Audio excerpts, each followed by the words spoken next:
Hello everybody, I'm Aaron Buttonoff, play-by-play voice for the Willmar WarHawks, and well, the season's done, but it's been busy for you, Coach. Yeah. Really busy. I mean, you had, after the playoffs were done, you had send your top prospects, and then you got to go coach the top prospects team as well. Talk about your experience down in Missouri and coaching the top prospects. Yeah, it was a lot of fun. When we lost North Iowa, came back, got off the bus, you're thinking, oh, we'll be able to relax a little bit. No, next morning we're up here at the rink, meeting kids for exit interviews, getting everything sorted out, and then the league got a hold of me. Hey, who are your top prospects that you're nominating? So we figured out top prospects, get that list sent in, and then turn around a couple days later and head to St. Louis. Connor and I went to St. Louis to scout the North American League Combine that was going on, to watch the Fraser Cup, and also, as you mentioned, coach the top prospects. So we had a lot of fun doing that, got to meet a lot of kids from different teams. We had a ton of fun. Came up short in both of our games. We got a tough one coaching-wise there. I think it kind of comes down to coaching, so I failed the boys on that one. But we lose in OT the first night. Yep. Brady O'Brien makes the beautiful play on the 2-on-1 to pass it over to Diaz from Granite City to win the game. So, it's still our Warhawks guys. I definitely taught him that move, right? Taught him that pass. So he made us pay, and then the next night, we lose in a shootout? Losing a shootout. Yeah, and our guys just couldn't bury. They needed coach out there to shoot for them in the shootout. They would have buried for sure. And yeah, that was the first shootout we'd been involved in all season, actually, believe it or not, other than our practice shootout every practice before the game. But no, a ton of fun. It's always fun to be a part of those all-star kind of festivities, and then you got to meet a lot of other coaches, scouts, people in the North American Hockey League and NA3HL, behind-the-scenes guys that do a ton of work.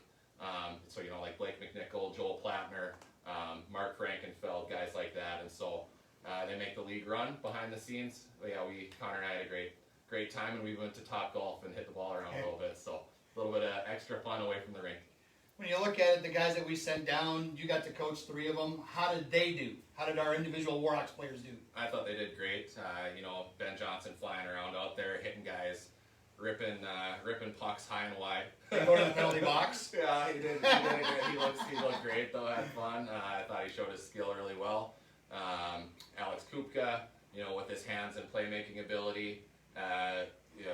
Did he score a goal? He had a goal. Yeah, he scored. So he did a great job. If I remember right, Jonah Jangula had 2 in his first game. You didn't coach him, but he had 2. Jangula scored and waved at me on the bench as a little shot. So O'Brien did great. Who else? Yeah, Will Penny in net. Oh, and Penny, Penny was great in net at Will the Wall. So no, I knew all the guys would do well there. I knew they'd show well because they're really good players and they all work hard and have fun. So it was a lot of fun. I thought they did great. And then you got to watch the Fraser Cup, and lo and behold, we talked about it all season long. The best division in the NA3HL by far is the West. North Iowa comes out of the West. They're the bottom seed, they're the 6th seed, behind El Paso, who was the wild card. And then they go out and win the thing. Proves it. The West is the best division. Behind Oklahoma City, El Paso. Oklahoma City, sorry. Same thing. No, Oklahoma City is a really good team though. But all that does is the seeding. It's not like some panel was there deciding. Oh, they just did it off a win percentage. They just did it off win percentage. So that's how that goes. So yeah, they were technically the number 6 seed. But yeah, nobody thought they were the 6 that followed the league at all. Everybody thought they were the 1 or the 2, or maybe some people 3, I guess, depending on where they live and who they root for. But yeah, no surprise that they won it. Although Rochester was a very, very, very good team, and they had some injury trouble, and so some injuries really hurt them, I think. But yeah, that game, Rochester North Iowa in the final, reminded me a lot of our game 3, where Rochester scored the first goal, and then North Iowa really turned it on. And then when you're trying to come back against a team like North Iowa, it's tough. It's really, really tough. And yeah, they weren't able to do it. And yeah, they went down 5-1. So we ended up being the last team that beat North Iowa. And we also played them as close as anybody there, in the do-or-die game 4-2. Yeah, we could have had them, but tip the cap to those guys, to all the teams in the Fraser Cup. They earned it. They got there. And that's a great accomplishment. And North Iowa earned it. They won it all. And rightfully so.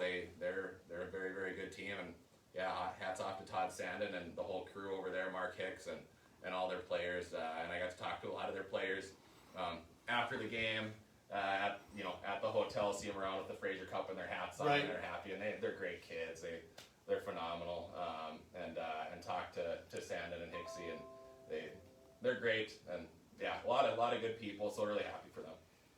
And it didn't slow down even after that, because then you had to get ready for what happened yesterday afternoon. That was the NA3HL Draft. We had 10 picks, 1 in the first, and then 3 in the second, third, and fourth round. 5 forwards, 4 defensemen. You drafted 1 goaltender. We don't need to go through these guys individually, but just talk about your semblance of the draft. I look at it on paper. You look at it. You've seen these kids and talked to these kids. On paper, it's a successful draft. Yeah, no, it's been a whirlwind, even trying to keep it all figured out. So we went to St. Louis, got back on a Tuesday, was here for a couple of days doing things, recruiting, figuring out draft stuff. Then I went to Plymouth for the NIT, and I was evaluating high-performance 15-year-olds.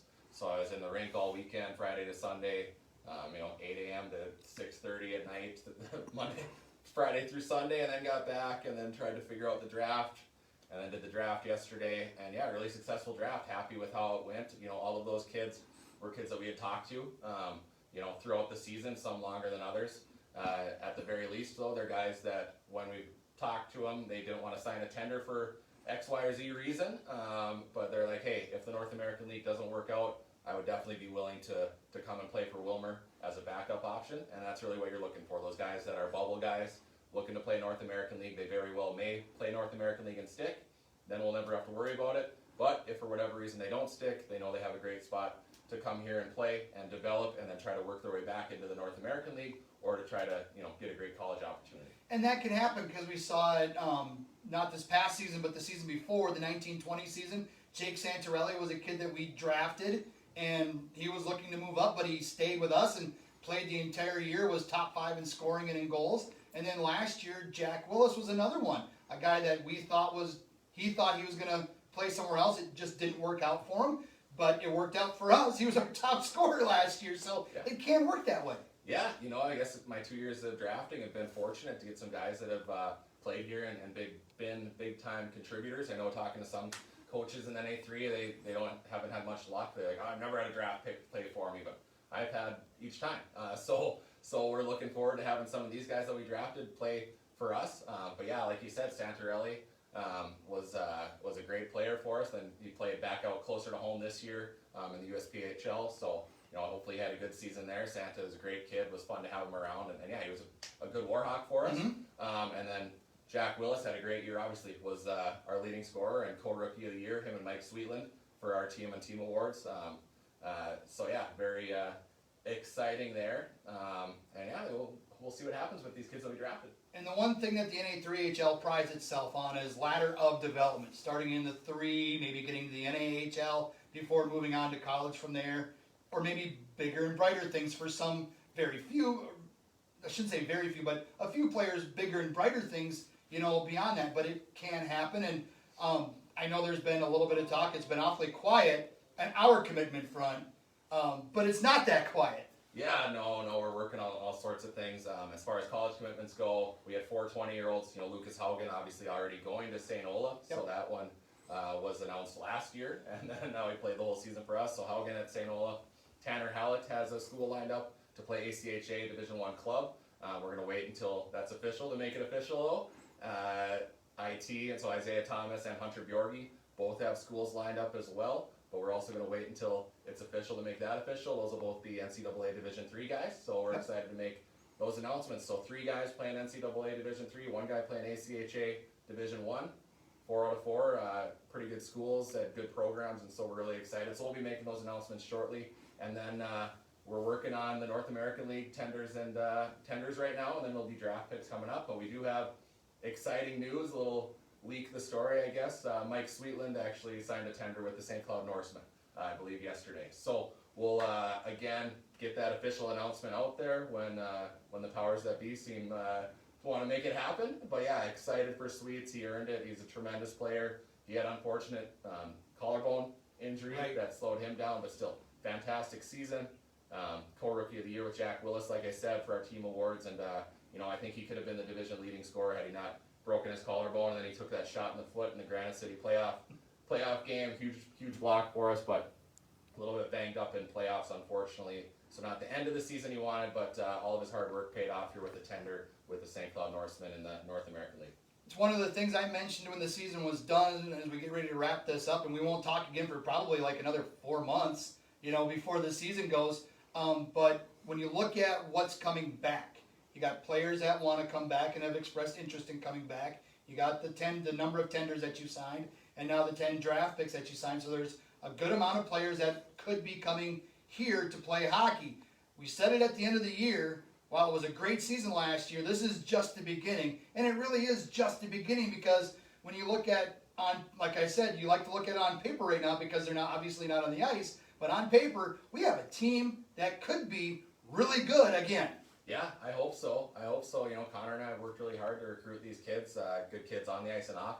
But, with the number of guys that we have eligible to come back, a lot of great exit interviews, so guys interested in coming back, the number of tenders that we signed, like you said, and draft picks, a combination of those, like we like all of them. We like all of them. There's none that are in there just thrown in there. It's every one of those guys that we have protected, whether it be returner, draft, or tender, we like, and think they could contribute and do a really good job for our team next year. So yeah, our goal is to win the whole thing next year. I think we have the talent put together on paper to do it. Now it's just a matter of bringing that talent together and executing on the ice. So we're really excited for the season to get underway whenever that is. We'll see how things shake out this summer. But yeah, September is the rough estimate. So yeah, just stay tuned for that, and we'll get more information out as it comes. Keep watching our social media platforms. You'll see the college commitments come out. You'll see the NA3HL Draft is coming up, and more tenders are being signed there. You'll see us be able to, not us, Coach White, Coach Olam, be able to produce talent that's going to move up and climb that ladder of development right out of here in the Willmar WarHawks. It's a great group of guys that we have running this organization, producing really good team on the ice, and it'll be that way again next year.